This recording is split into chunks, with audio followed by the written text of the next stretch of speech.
Assalamualaikum warahmatullahi wabarakatuh. Alhamdulillahirabbil alamin. Oke, kawan-kawan semuanya, gimana kabarnya? Semoga dalam kondisi sehat dan juga dalam kondisi yang selalu senantiasa dalam lindungan Allah Subhanahu wa taala. Oke, pada video kali ini saya akan meneruskan pembahasan pembahasan soal OMIPA, yaitu bidang fisika bagian termodinamika yang kemarin kita sudah membahas part pertama ya. Nah, dan di video kali ini saya akan membahas part selanjutnya, yaitu untuk nomor yang belum kita bahas. Yang kemarin kita sudah membahas nomor 1 dan 3 pada video sebelumnya. Nah, sekarang kita akan bahas mulai nomor 4 dan mungkin sampai nomor 10. Ya, nanti yang nomor 11 sampai seterusnya kita akan bahas di part selanjutnya, karena cukup panjang untuk termodinamika, khususnya dalam hal penjelasan. Oke, jadi gitu. Oke, baik, kita mulai saja. Di soal ini kita memiliki problem yang tidak begitu sulit ya. Jadi di sini ada suatu proses isotermis ya, di mana kita tahu proses isotermis itu adalah proses yang kemudian suhunya tetap, dan suhunya di sini diberikan T ya, suhunya T, dan ditanyakan adalah hitunglah panas yang diperlukan oleh 1 mol gas ideal supaya volume menjadi 3 kali lipat. Nah, teman-teman semuanya, perlu teman-teman ketahui, kalau misalkan kita memiliki kurva P dan V seperti ini, ya, khususnya untuk isotermis, maka isotermis itu memiliki hubungan antara P sama V, di mana P sama V-nya adalah konstan, jadi gitu. Jadi P sama dengan V itu adalah konstan, di mana kita tahu konstantanya adalah nRT ya. nRT adalah konstantanya. Karena T-nya adalah konstan, N-nya juga konstan, maka nanti PV adalah konstan. Nah, karena PV konstan, maka kita memiliki P sama dengan nRT per V, di mana di sini nRT-nya konstan, V-nya berubah-ubah. Nah, untuk menentukan usaha, maka usaha itu nanti akan diperoleh dengan cara integral ya, dari A sampai B, oke, dari kondisi awal A, kondisi akhirnya adalah B, PdV. Ini adalah formula dari usaha ya. Dan P-nya kita memiliki di sini adalah nRT ya. nRT per V, di mana nRT-nya nggak berubah-ubah terhadap volume. Jadi nRT-nya bisa keluar dari integral, jadi gitu. Nah, ketika teman-teman nanti kemudian mengintegralkan ini, coba nanti di sini saya akan jelaskan di page yang sendiri ya, biar nanti lebih jelas. Nah, page-nya di sini saya kasih stylenya adalah plain.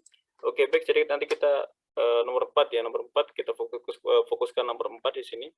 Nomor 4, di mana W-nya sama dengan integral A sampai B nRT per V dV, maka nRT-nya bisa keluar. Karena di sini N-nya konstan, T-nya adalah konstan juga isotermal ya. Nah, ini adalah isotermal bisa saya keluarkan ya, isotermal itu kemudian T-nya bisa keluar dari integral karena konstan. Dan tinggal apa 1 per V dV. Ingat integralnya 1 per V itu adalah ln V, jadi gitu. nRT ln V, di mana batasnya dari A sampai B. Nah, sehingga ketika kita masukkan batasnya, tinggal ln V saat B dikurangi ln V saat A. Jadi gitu. Nah, ln dikurangi ln itu nanti jadinya pembagian yang di dalam ln. nRT ln VB per VA. Jadi gitu. Nah, jadi ini adalah usahanya. Jadi usahanya adalah nRT ln VB per VA. Nah, masalahnya berapakah VA itu? Kita lihat di sini. Kita memiliki volumenya menjadi 3 kali lipat. Artinya volume awal adalah VA itu sepertiganya dari VB, ataupun VB 3 kali lipat dari VA, 3 VA. Dan N-nya di sini adalah 1 molekul ataupun 1 mol. Jadi kita memiliki N-nya sama dengan 1 mol. Nah, sedemikian rupa nanti ketika keduanya kita masukkan ke dalam W, maka W kita akan memperoleh N-nya adalah 1 dikalikan RT ln VB-nya adalah 3 VA per VA. Nanti jadinya VA-nya bisa kecoret dan kita memiliki W sama dengan RT ln 3. Nah, ini adalah W-nya. Jadi W di kasus ini adalah RT ln 3. Oke ya, jadi gitu. Itu yang nomor 4. Nggak terlalu sulit. Yang nomor 5 adalah 1 mol gas ideal monoatomik berekspansi dari V0 menjadi 2 V0 pada proses isobaris. Suhu mula-mula T0, hitung kerja yang diperlukan. Nah, jadi isobaris itu juga gampang juga. Isobaris itu ini adalah ketika tekanannya konstan ya. Isobar. Jadi iso dari bar, dari tekanan. Jadi tekanannya konstan dengan tekanan tertentu. Nah, kita nggak tahu tekanannya berapa di sini. Nah, di sini tekanannya nggak tahu berapa. Katakanlah tekanannya adalah P0, gitu. Tapi kita nggak tahu P0 itu berapa. Yang jelas suhu awalnya, nah ketika di sini, ini kurva P, ini jangan di sini, nanti bingung. Oke, jadi nanti diawali dari V0 sampai 2V0. Nah, yang jelas di sini memiliki suhu yang berbeda, ya kan? Yang sini suhunya di sini ya, suhunya di sini adalah awalnya itulah T0 ya, mula-mula T0 berarti di sini adalah T0. Nah, sini kita nggak tahu berapa. T ketika X T berapa ini? T aksen itu nggak tahu berapa. Nah, gimana cara mencari T aksen? Maka caranya bisa menggunakan, karena ini gas ideal ya, karena gas ideal maka kita memiliki hubungan PV sama dengan nRT untuk gas ideal, ya kan? Untuk gas ideal. Nah, sedemikian rupa kita nanti bisa mencari yang namanya hubungan antara T aksen dan juga dengan besaran-besaran yang lain. Nah, coba sekarang kita analisis di sini ya, nomor 5. Jadi kita memiliki PV sama dengan nRT, di mana kondisi awalnya itu adalah suhunya T0, V0, dan tekanannya adalah P0 ya, tekanannya adalah P0. Kondisi awal, saat awal itu P-nya sama dengan P0, terus V-nya sama dengan V0, kemudian T-nya sama dengan T0. Saat akhir itu sama dengan P-nya juga tetap P0 karena isobaris, V-nya itu menjadi 2V0, nah yang T itu menjadi T aksen, kita nggak tahu T aksennya berapa. Nah, kita mencari T aksen untuk menentukan P0 sebenarnya. Nah, jadi karena ini PV sama dengan nRT ya, maka NR-nya itu sama. Karena jumlah molekulnya sama, maka NR sama dengan PV per T. Artinya ketika isobaris itu terjadi ya, maka nanti berlaku sebagaimana berikut. Jadi isobar itu, karena isobaris maka nanti P-nya juga konstan. Maka P-nya saya taruh di sisi kiri aja. Ini sisi yang konstan, ini sisi yang berubah. V sama T berubah. Ini P ya. NR per P adalah konstan. Nah, untuk isobaris maka tekanan konstan, N juga konstan. Nah, maka akibatnya kita memiliki hubungan sebagaimana berikut. Berarti nanti V1 per T1 sama dengan V2 per T2. Jadi itu adalah isobaris. Karena tekanannya konstan. Oke? Nah, dengan tekanan konstan sebagaimana berikut, sebagaimana yang kita sudah sampaikan tadi, maka kita bisa mencari T aksen, ya kan? Jadi awalnya tadi adalah V0, suhunya adalah T0, maka V0 per T0, maka kondisi kita adalah V0 per T0. Nah, saat akhir adalah 2V0. 2V0 ini adalah T aksen. Maka dengan mudah kita bisa menyatakan bahwasanya T aksen ini sama dengan 2T0. Kan gitu ya. Jadi T aksen sama dengan 2T0. Nah, sekarang ketika kita sudah tahu T aksen sama dengan 2T0, maka kita bisa menentukan berapakah nilai dari P0 itu sebenarnya. Ataupun nggak perlu sebenarnya. Jadi kita bisa mencari berapakah usahanya. Jadi usahanya itu ketika kita mau mencari berapakah usahanya dari sini ke sini ya. Oke, maka kan rumus usaha itu apa? Rumus usaha itu adalah ini P0 ya. Nah, W itu ketika isobaris, maka itu nanti P-nya tetap P0 dikalikan dengan delta V. Jadi gitu aja. Jadi ini adalah isobaris. Ini adalah isobaris itu formula W-nya itu simple. Isobaris V-nya cuma P dikalikan dengan delta V karena P-nya konstan. Nah, P0 dikalikan V0, ya kan, V0, 2V0 minus V0. Nah, ini jadinya berapa? Jadi ini adalah P0 dikalikan dengan 2V0 min V0 adalah V0. Oh, ternyata enggak menggunakan 2V0 juga enggak apa-apa. P0 dikalikan V0, berarti apa itu? Kalau kita lihat di sini ya, di sini itu kan di titik ini kan suhunya T0 ya, suhunya T0, di sini adalah 2T0. Berarti nanti ya ketika P0 V0 bisa menggunakan gas ideal. Gas ideal itu kan PV sama dengan nRT, maka P0 V0 jadinya adalah nRT0 jadi gitu. Dimana di sini gasnya adalah N-nya itu sama dengan 1 mol. Jadi N-nya juga 1. Jadi kita punya N-nya juga 1 mol, artinya nanti kita memperoleh W-nya itu ya sama dengan RT0 saja, jadi gitu. Nah, jadi cuma RT0 saja. Dan kita akan mengakhiri bahwasanya W di sini sama dengan RT0. Oke, itu adalah nomor 5. Simpel sekali, tidak terlalu sulit ya. Nah, sekarang kita lanjut nomor 6. Nah, yang nomor 6 ini lumayan ya. ya nggak terlalu sulit juga. Karena di sini juga menggunakan gas ideal. Selama gas ideal, maka semua soal itu nggak terlalu sulit juga. Ya, jadi di sini kita memiliki gas ideal. Gas ideal itu adalah PV sama dengan nRT. Oke, pertama kita punya ini ya, di mana gas ideal di sini memiliki N-nya itu 1 mol. Berarti N-nya bisa kita rubah ya, karena N-nya 1 mol, maka nanti ini jadinya N sama dengan 1, dan ini kita bisa terapkan ke sini, dan kita memiliki PV sama dengan RT, sudah gitu.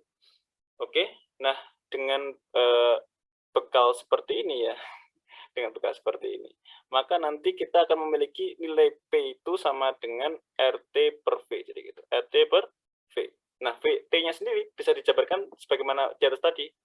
Jadi T-nya sendiri bisa dijabarkan dengan T0, T0 plus AV kuadrat gitu ya. T0 plus AV kuadrat. Maka nanti P kita akan bisa menjadi apa? R per V dikalikan dengan T0 plus AV kuadrat gitu ya. Nah, plus AV kuadrat. Nah, di mana V-nya bisa masuk dan kita memiliki R T0 per V plus AV. Oke, gitu. Oke. Nah, kemudian apa yang kita lakukan? Kita mau mencari nilai minimum dari tekanan. Nah, nilai minimum dari tekanan itu karena yang berubah di sini bukan T ya, karena T-nya sudah diubah menjadi V di sini ya. Maka nanti di sini kita memiliki P sebagai fungsi V. Jadi P di sini sebagai fungsi V. Jadi kita untuk mencari nilai minimum dari P bisa dicari dengan merubah-rubah V ya, demikian hingga nanti P-nya minimum. Nah, gimana syaratnya minimum itu? Syarat minimum itu terpenuhi ketika turunan dari P terhadap V itu sama dengan 0. Jadi dP per dV itu sama dengan 0. Jadi gitu. Nah, apa dP per dV itu? Diturunkan aja. Ini dP per dV itu berapa? Jadi D per dV dari R T0 per V plus AV. Dan ini kita akan memperoleh bahwasanya nilai dari turunan ini adalah berapa? Turunannya dari 1/V adalah minus ya. Minus T0 per V kuadrat. Dan yang turunannya dari A adalah AV adalah A. Jadi gitu, ini sama dengan 0. Nah, ini teman-teman bisa mendapatkan nanti nilai dari V itu, V ketika minimum ya, ketika P-nya minimum adalah, insya Allah nanti hasilnya adalah V sama dengan akar T0 per A. Jadi gitu, ini V ketika P-nya minimum. Nah, tinggal kita masukkan saja ke rumusnya P. Jadi rumusnya P kan ini ya. Maka ini adalah V ketika minimum ya. Maka P minimum itu ketika apa? Ketika V-nya yang tadi minimum tadi ini. Tapi bukan V minimumnya di sini ya, tapi V menyebabkan P minimum. Tinggal dimasukkan saja, maka jadinya adalah R dikalikan T0 per V minimum ditambah dengan A kalikan V minimum seperti ini. Nah, nanti teman-teman insya Allah mendapatkan hasilnya adalah R akar AT0 ya, akar AT0 ditambah dengan juga sama akar AT0 juga. Nah, nanti teman-teman akan memperoleh bahwasanya P minimum itu akan sama dengan 2R akar AT0. Oke, ini adalah P minimumnya. Oke ya, jadi gitu teman-teman ya. Jadi tidak terlalu sulit ya, tidak terlalu sulit, dan nanti hasilnya itu tadi P minimum sama dengan 2R akar AT0. Jadi tinggal dimasukkan V minimumnya ke rumusnya P tadi, R dikalikan T0 per V plus AV. Oke, itu adalah nomor 6. Nah, sekarang nomor 7. Nomor 7 adalah udara pada suhu 20 derajat Celcius berada di dalam silinder sebuah mesin diesel.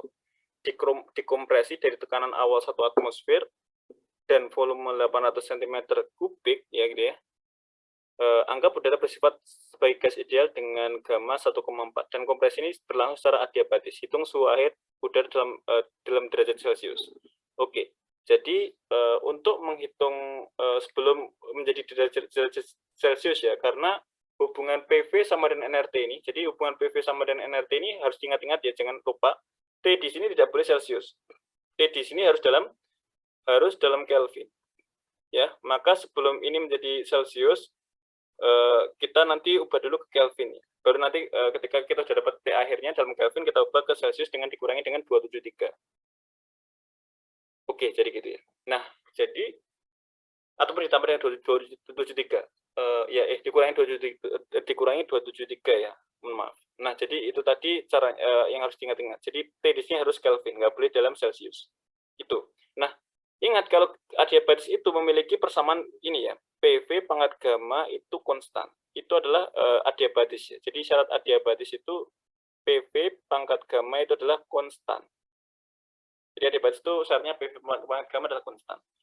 Nah, di sini kan ada dua kondisi. Kondisi pertama yaitu ketika volumenya 800 cm3 menjadi 60 cm3. Artinya di sini nanti ada P1V1 pangkat gamma sama dengan V2 pangkat gamma seperti ini. Oke, ya itu adalah kondisinya. Dan kita nanti tinggal masukkan ya, tekanan awalnya adalah 1 atmosfer dengan volume itu, maka dimasukkan saja. Jadi P1-nya adalah 1. Nah, V1-nya adalah 800 cm3 pangkat gamma, jadi gitu ya. Nah, P2-nya belum diketahui berapa, pangkat dengan 60 pangkat gamma, jadi gitu. Nah, sedemikian rupa nanti kita akan memperoleh berapa P2 itu, jadi gitu. Jadi P2 akan kita peroleh sama dengan apa? Sama dengan 800 dibagi 60 pangkat gamma. Berapa pangkat gamma itu? Gamma itu tadi ya 1,4 ya. Jadi 80 per 60 per 6 ya, pangkat 1,4 atau 80 per 6 itu berapa ya? 40 per 3. Nah, ini kita nggak tahu berapa ini. Nanti aja dulu nanti. Ini 1,4 seperti ini. Oke, seperti ini adalah P2-nya. Nah, terus kemudian yang ditanya adalah suhu akhir. Nah, suhu akhir itu kan 2 ya, kondisi 2. Maka nanti kita bisa menggunakan gas ideal. PV sama dengan nRT. Berarti T itu sama dengan PV per NR, kan gitu ya. PV per NR. Oke, PV per NR di sini. Oke, PV per NR. Nah, kita sebenarnya juga nggak tahu juga berapa nilai dari NR gitu ya. Tapi yang jelas kita tahu suhu awal dari sistem. Nah, ini mohon maaf, ini saya revisi dulu ya, biar nanti lebih mudah mungkin. Jadi selain dari PV pangkat gamma, implikasi dari PV pangkat gamma ke gas ideal itu ada implikasinya dikit ya. Jadi ketika PV pangkat gamma konstan, maka nanti kita tahu bahwasanya PV kan sama dengan nRT ya. Maka ini kan bisa menjadi P1 V1 dikalikan V1 pangkat 1 gamma min 1 ya. Gamma min 1 yang kanan adalah P2 kali V2 dikalikan V2 kali pangkat gamma min 1, jadi gitu. V1 itu bisa menjadi nRT1 ya kan, V1 pangkat gamma min 1. Nah, yang sini bisa menjadi apa? nRT2 V2 pangkat gamma min 1. Jadi ini NR-nya bisa kecoret. Nah, nanti kita nggak perlu menghitung NR, maksudnya gitu. Nah, jadi kita memiliki hubungan apa? T1 dikalikan V1 pangkat gamma min 1 sama dengan T2 kalikan V2 pangkat gamma min 1. Dan T1 di sini adalah 20 ya. Karena 20, maka T1 itu bisa berubah menjadi Kelvin menjadi 293 Kelvin. Jadi gitu. Jadi T1 adalah 293 dikalikan V1 pangkat gamma min 1, gammanya 1,4 dikurangi 1 adalah 0,4 sama dengan T2 V2 pangkat gamma min 1 jadi apa? V2 pangkat 0,4. Nah, jadi kita memperoleh ini ya, memperoleh ini. Nah, sedemikian rupa nanti kita peroleh apa? T2 itu sama dengan 293 dikalikan dengan dalam kurung V1 dibagi V2 pangkat 0,4. Kita tahu V1-nya adalah kondisi volume awal adalah 800. 800 dibagi dengan 60 ya. 0,4. Nah, nanti jadinya berapa nih? Tadi semacam tadi ya, 293 dikalikan dengan 40 per 3. Nanti ini bisa dihitung ya, bisa pakai kalkulator ini. Nah, nanti berarti T2 dalam derajat Celcius ya, dalam derajat Celcius, nanti tinggal dikurangi dengan 273 ya. Dengan 273, berarti 293 40 per 3 pangkat 0,4 dikurangi 273. Ini adalah dalam derajat Celcius, itu aja. Nah, bagaimana cara ngitung ini? Kalau misalkan teman-teman punya kalkulator, bisa dihitung pakai kalkulator, jadi gitu. Kalau nggak boleh ya teruskan, kalau misalkan di kompetisi nggak boleh ya berarti ya sudah gini aja. Hasilnya kayak gini aja. Kalau misalkan teman-teman nggak memiliki kemampuan untuk menghitung itu. Oke, itu ya. Itu yang nomor 7. Nomor 8, sekarang partikel mempunyai kelajuan itu ya 1,3, kemudian 1,1, 3, 5, 6, 7, dan seterusnya sampai 20 meter per sekon. Hitunglah kecepatan rata-rata dan kecepatan RMS. Nah, kecepatan rata-rata itu apa? Kalau kecepatan rata-rata itu gampang ya. Kalau kecepatan rata-rata itu tinggal gini. V rata-rata itu tinggal kecepatan rata-rata, kecepatan tiap benda, tiap N dibagi total N-nya. Itu adalah total N-nya itu berapa. Ini ada berapa ini? 1, 2, 3, 4, 5, 6, 7, 8, 9, 10. Ada 10, berarti N-nya ada 10. Nah, 1/10 dikalikan dengan total semua kecepatan ini tadi. Berapa ini? 1 tambah 3, 1 tambah 3 tambah 5, tambah 6, tambah 7, tambah 7, tambah 10, tambah 10, tambah 12, tambah 20. Nah, ketika teman-teman jumlah 1 tambah 3, 4, 4 tambah 5 itu 9, 9 tambah 6 itu 15, 15 tambah 14 itu 29, 29 tambah 10 itu 39, 39 tambah 10, 49, 49 tambah 12. 49 tambah 12, 49 tambah 12. 49 tambah 12 itu berapa ya? 49 tambah 12. 61 ya? Ya 61 tambah 80 berarti 81 jadinya 81 per 10 itu berapa? 8,1 meter per sekon. Itu adalah kecepatan rata-rata. Nah, bedanya kalau kecepatan RMS ya, kecepatan RMS itu nanti caranya adalah akar ya, akar sigma V kuadrat, jadi gitu ya, sigma V kuadrat dibagi dengan N juga, jadi gitu. Ya, sigma V kuadrat dibagi dengan N. Nah, sigma V kuadrat berarti dijumlahkan masing-masing itu tadi. Jadi akar 1/10 dijumlahkan dari kuadrat masing-masing. 1 kuadrat adalah 1, ditambah 3 kuadrat adalah 9, tambah 5 kuadrat 25, ditambah 6 kuadrat adalah 36, ditambah 7, 49 ya, tambah 10 kuadrat adalah 100 tambah 100. Oke, ditambah dengan 12 kuadrat adalah 144, ditambah dengan 20 kuadrat adalah 400. Nanti ketika teman-teman hitung, nanti saya sudah hitung ya, nanti solusinya adalah 91,3 meter per sekon, akar 91,3 meter per sekon, jadi gitu. Nah, jadi VRMS-nya seperti ini, V rata-ratanya di atas itu tadi. Jadi seperti itu metode perhitungan kecepatan rata-rata dan kelajuan RMS. Oke, itu yang nomor 8. Yang nomor 10 sekarang, ini nggak terlalu sulit juga. Ini cuma termometer ya. Jadi bagaimana kita menemukan termometer ya. Nah, termometer ini dikomparasi. Sebuah termometer dibuat dengan menetapkan suhu min 35 derajat A ya, saat digunakan untuk mengukur es mencair. Jadi es mencair itu kan suhu, kalau misalkan dalam Kelvin itu kan 273 ya. Nah, 273 itu setara dengan minus 35 derajat A, jadi gitu. Jadi 273 Kelvin, ini kan nanti acuannya Kelvinnya, setara dengan minus 35 derajat A. Nah, kemudian digunakan untuk mengukur es mencair dan ya, min 35 derajat adalah es mencair, yaitu ketika titik cair ataupun titik beku. Nah, ketika itu 0 derajat Celcius ataupun 273 Kelvin.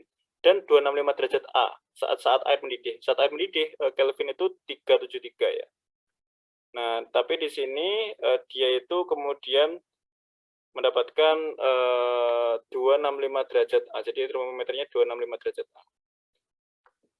Berarti ditanyakan berapakah suhu 30 derajat Kelvin ataupun 300 Kelvin dalam A. Nah, jadi ini A-nya berapa ini? Ini X-nya ini berapa dalam A. Nah, maka caranya pakai perbandingan biasa ya. Berarti total ini berapa? Total ini berarti berapa? Total jarak dari antara mendidih sama mencair. Min 35 ke 265 itu ketika dikurangi adalah 300 ya. Jaraknya yang Kelvin adalah 100 gitu ya. Jaraknya adalah 100. Sementara jarak yang sini adalah berapa? Jarak yang sini adalah 300 kurang 73 adalah 27 Kelvin. Nah, maka ini jaraknya berapa kan gitu ya. Jadi nanti ini adalah jarak ini ke sini, berarti X min 35, jadinya X plus 35. Oke, maka kita bisa menggunakan perbandingan X plus 35 dibandingkan dengan miliknya sendiri 300, sama dengan 27 dibagi perbandingan sendiri adalah 100, jadi gitu. Jadi ini bisa kecoret, seret, seret, nah 3-nya dikalikan silang ke sana, kita memiliki nanti X sama plus 35 sama dengan 27 kali 3 adalah 81 ya. Berarti nanti X sama dengan 81 minus 35 atau sekitar 11 kurangan berarti 6, 7 kurangan ini berarti 46. Berarti 46 derajat A. Jadi ini adalah suhunya dalam A itu adalah 46 derajat A. Gitu ya teman-teman semuanya. Jadi metodenya sangat simpel sekali, perbandingan saja. Oke, jadi sekarang nomor 10. Nomor 10 juga gampang juga ini. Di sini ada sebuah ban mobil berisi udara yang dianggap sebagai gas ideal ya. Sebagai gas ideal mengalami pemanasan hingga suhunya naik 21%. Jadi naik 21% itu artinya berarti suhu akhirnya itu menjadi 121% ataupun 121% dari suhu awal, jadi gitu ya. Kan kenaikannya 21%, artinya berarti awal itu kan kalau nggak naik kan tetap 100%, ditambah dengan kenaikannya, yaitu 21%, jadi 121%, ataupun ketika dalam desimal adalah 1,21 T, jadi gitu. Akibat kenaikan suhu itu volumenya naik 10%. Nah, berarti volumenya juga naik, V aksen sama dengan 110% dari V awal. Makanya jadinya adalah 1,1 V, jadi gitu. Nah, berapa persen perubahan tekanannya? Maka kita menggunakan gas ideal ya. Gas ideal itu ingat, PV sama dengan nRT, di mana nR-nya kan konstan nih, karena N-nya nggak berkurang, nggak bocor maksudnya. NR sama dengan PV per T. Nah, berarti nanti yang konstan adalah PV per T. Berarti nanti perbandingannya gini, P1V1 per T1 sama dengan P2 V2 per T2, karena NR-nya konstan, jadi gitu. Nah, saat awal itu P-nya ya P1, V-nya adalah V, T-nya adalah T1 adalah T. Yang ini P2-nya adalah P2, V2-nya adalah 1,1 V, terus T-nya adalah T2-nya adalah 1,21 T. Nah, jadi nanti kita bisa menghitung P1 V per T sama dengan P2 1,1 per 1,21 V per T. Maka V per T-nya bisa kecoret ya. Seperti ini, dan nanti kita peroleh bahwasanya P2 itu akan sama dengan 1,21 per 1,1 P1. Jadi nanti berapa ini? 1,21 dibagi 1,1 adalah 1,1 juga. Artinya menjadi 110%. Jadi itu 110% dari P1. Artinya kenaikannya adalah 10%. Jadi delta P-nya itu sama dengan 10% dari P awal. Jadi gitu. Oke, itu adalah yang nomor 10. Oke, baik itu dulu untuk part ini ya, pembahasan berkaitan soal MIPA, bagian bidang fisika, bagian termodinamika, nomor 4 sampai nomor 10. Nanti kita lanjutkan untuk nomor 11 sampai nomor selanjutnya di part selanjutnya. Oke, terima kasih yang sudah menonton video kali ini. Semoga video kalian bermanfaat. Saya akhiri sampai sini. Assalamualaikum warahmatullahi wabarakatuh.